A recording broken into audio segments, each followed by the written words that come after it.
रात का सन्नाटा, सुनसान लंबी सड़क और उस पर दौड़ती एक अकेली बस। कहानी शुरू होती है उत्तर भारत के एक छोटे कस्बे से। वहाँ के लोग जैसे ही सूरज ढलता घरों के भीतर सिमट जाते थे। कहते हैं कि उस रास्ते पर रात को बस चलाना अपने आप में मौत को न्योता देने जैसा था। इस कहानी का नायक है एक साधारण बस ड्राइवर रघुवीर। उम्र लगभग 50, चेहरे पर झुर्रियों की गहरी लकीरें, मगर हिम्मत अभी भी चट्टान जैसी। बीते 20 सालों से उसने न जाने कितनी रातें सड़क पर गुजारी थीं, पर जिस रात की दास्तान आप सुनने वाले हैं वो उसके जीवन की सबसे डरावनी रात थी। रात के 11 बज रहे थे। बस में गिने चुने यात्री थे, 3 कॉलेज के लड़के, एक बुजुर्ग दंपत्ति और 2 मजदूर। सब थके हुए, नींद से भरे और बस यही चाहते कि सुबह तक गंतव्य तक पहुंच जाएं।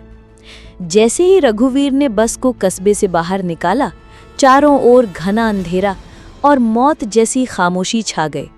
सड़क के दोनों तरफ ऊंचे ऊंचे पेड़ थे, जिनकी परछाइयां हेडलाइट की रोशनी में अजीबोगरीब डरावने आकार बना रही थीं। बस के भीतर हल्की पीली लाइट जल रही थी। खिड़कियों से बाहर झांको तो हर तरफ बस अंधेरा और रहस्यमय सन्नाटा। रघुवीर कान लगाए सुन रहा था। बस इंजन की घर घर के अलावा कुछ नहीं। लेकिन जैसे जैसे सड़क सुनसान होती गई, उसे लगने लगा कि कुछ गड़बड़ है।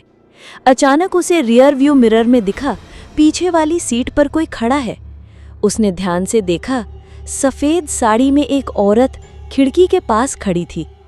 उसका दिल जोर से धड़क उठा। वो तुरंत पीछे मुड़ा, पर सब यात्री अपनी जगह बैठे थे, कोई खड़ा नहीं था। उसने धीरे से खुद को समझाया, शायद थकान है, आंखों का धोखा। बस आगे बढ़ती रही। हवा अब और ठंडी होती जा रही थी। लगभग 10 मिनट बाद फिर से अजीब आवाज़, जैसे किसी के भारी कदम बस की छत पर दौड़ रहे हों। रघुवीर ने ब्रेक दबाकर बस धीमी की और ऊपर झांका। कुछ नहीं, लेकिन आवाज़ बंद नहीं हुई। यात्री भी अब बेचैन होने लगे। एक लड़के ने घबराकर कहा, ड्राइवर साहब, ये आवाज़ कैसी है? बस में कोई गड़बड़ तो नहीं? रघुवीर ने जबरन हंसने की कोशिश की। सब ठीक है, शायद कोई डाल गिरी होगी ऊपर। लेकिन उसके दिल की धड़कनें तेज होती जा रही थी। तभी अचानक खिड़की पर एक हड्डियों जैसा पीला हाथ चिपक गया। बस में बैठे यात्री चीख पड़े। रघुवीर ने तुरंत ब्रेक मारा। बस झटके से रुकी। सबने बाहर झांका, कुछ भी नहीं, बस हवा की सरसराहट और खामोशी। रघुवीर के माथे पर पसीने की बूंदें चमक उठीं। उसने खुद को संभालते हुए इंजन में जोर से एक्सेलरेटर दबाया। बस फिर से अंधेरे रास्ते पर दौड़ने लगी। घड़ी में 11:30 बज चुके थे।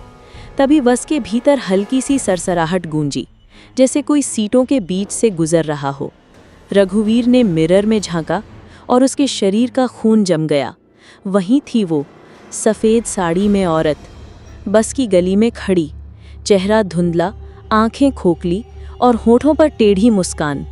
उसने पीछे मुड़कर देखा, कोई नहीं, पर मिरर में औरत अब पिछले दरवाजे पर थी। उसकी ठंडी निगाहें सीधे रघुवीर पर जमी थीं। एक कॉलेज का लड़का अचानक चिल्लाया, वो कौन है पीछे? बाकी सब उधर देखने लगे, मगर उन्हें खाली सीटें दिखीं। बस तेजी से दौड़ रही थी। हेडलाइट की रोशनी पेड़ों पर पड़कर भयंकर परछाइयां बना रही थी।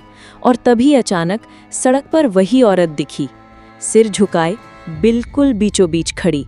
रघुवीर ने जोर से ब्रेक मारा। बस चीखती हुई रुकी। यात्री आगे की ओर गिर पड़े, पर औरत वहीं खड़ी रही। हेडलाइट की रोशनी में उसकी परछाई लंबी होकर सड़क पर बिखर गई थी। बुजुर्ग औरत रोते हुए बोली, ड्राइवर साहब, मत बढ़ाइए बस आगे, ये जगह अशुभ है। रघुवीर ने हेडलाइट ऊंची की और औरत गायब। सड़क बिल्कुल खाली। यात्रियों का सब्र टूट रहा था। कोई भगवान का नाम ले रहा था, कोई मंत्र जप रहा था। रघुवीर के हाथ कांप रहे थे, लेकिन उसने फैसला कर लिया था, अब वो नहीं रुकेगा। बस चीखते टायरों के साथ आगे बढ़ी। लेकिन पीछे से अचानक खिड़की का शीशा टूटने की जोरदार आवाज आई, जैसे किसी ने पत्थर फेंका हो। सब उछल पड़े, मगर बाहर सन्नाटा। रघुवीर को अब महसूस हुआ जैसे किसी ने उसके कान के पास फुसफुसाया, मुझे भी साथ ले चलो। उसने मिरर में देखा, एक धुएं सी आकृति पीछे की सीट पर बैठी थी। यात्रियों को भी लगने लगा कि कोई अदृश्य ताकत उन्हें छू रही है। किसी ने कंधे पर हाथ महसूस किया, किसी को लगा उसके पीछे कोई बैठा है। फिर अचानक बस की लाइटें टिमटिमाने लगीं, बुझती, जलती और हर बार अंधेरे में यात्रियों को दर्जनों परछाइयां दिखती। छत पर कदमों की गड़गड़ाहट और तेज हो गई। रघुवीर चिल्लाया, अब चाहे जो हो, हम रुकेंगे नहीं, सुबह होने से पहले ये रास्ता पार करेंगे। बस और तेज दौड़ी, लेकिन अगले मोड़ पर वही औरत फिर खड़ी थी, इस बार 5-6 और सायों के साथ। चेहरे धुंधले, आंखें लाल चमकती हुई। यात्री चीख उठे। अचानक बस की लाइटें बुझी। जब दोबारा जली तो सबके होश उड़ गए। ड्राइवर सीट पर अब वो औरत बैठी थी। रघुवीर एक अदृश्य ताकत से जकड़ा खड़ा था और बस खुद चल रही थी। यात्री दरवाजा पीटते, खिड़कियां तोड़ने की कोशिश करते, लेकिन सब बेकार।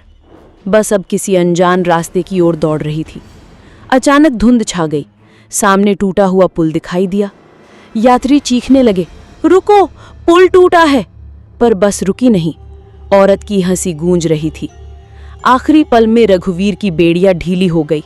उसने पूरी ताकत से स्टीयरिंग घुमाया। बस रेलिंग तोड़ते तोड़ते बच गई। यात्री गिरते पड़ते बच निकले।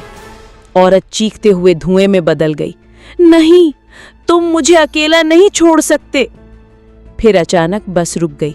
बाहर हल्की सुबह उतर आई थी। औरत गायब थी। सब यात्री कांपते हुए बस से उतरे। उनकी आंखों में सिर्फ एक सवाल था, वो औरत कौन थी? बाद में गांव वालों ने बताया, सालों पहले यहीं एक बस खाई में गिरी थी। सफेद साड़ी वाली औरत अपने पति के साथ थी। हादसे में पति की मौत हो गई, पर औरत 3 दिन तक बस में फंसी रही। मदद की चीखें किसी ने नहीं सुनी। उसकी लाश खाई से टूटी फूटी हालत में मिली। तब से उसकी आत्मा इस सड़क पर भटक रही है। रघुवीर ने मन ही मन कसम खाई, अब कभी रात को इस रास्ते से नहीं गुजरूंगा, और अगर सामना हुआ तो भागूंगा नहीं, उसे शांति दिलाने की कोशिश करूंगा। लेकिन सच ये है, आज भी लोग उस सड़क पर रात को बस नहीं चलाते। कई कहते हैं उन्होंने खिड़की पर हाथ की छाप देखी है, कुछ ने छत पर कदमों की आहट सुनी है, और कुछ ने वही सफ़ेद साड़ी वाली औरत सामने खड़ी देखी है। अगर कभी आप उस सुनसान सड़क पर रात को निकलें तो याद रखिएगा, शायद कोई खिड़की के बाहर खड़ा आपको देख रहा हो।